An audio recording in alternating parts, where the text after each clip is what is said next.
Սաղմոս 10 Վստահություն Տիրոջ վրա։ Այսուհետև Սաղմոս Դավթի. Հույսս դրի Տիրոջ վրա։ Ինչու եք ասում ինձ, որ ճնճղուկի պես լեռները թռչեմ։ Չէ որ մեղավորներն ահա լարել են աղեղներն իրենց,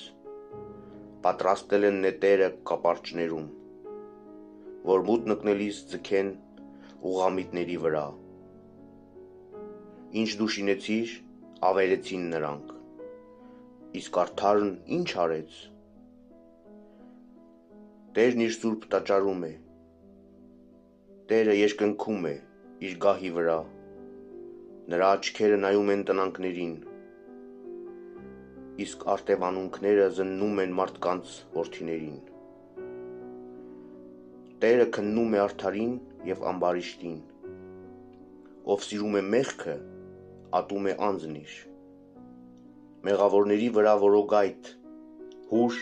և ծծումբ կտեղա։ Փոթորկի շունչն է նրանց բաժակի բաժինը։ Արդար է Տերը, արդարություն է սիրում, ճշմարտությանն է նայում երեսը նրա։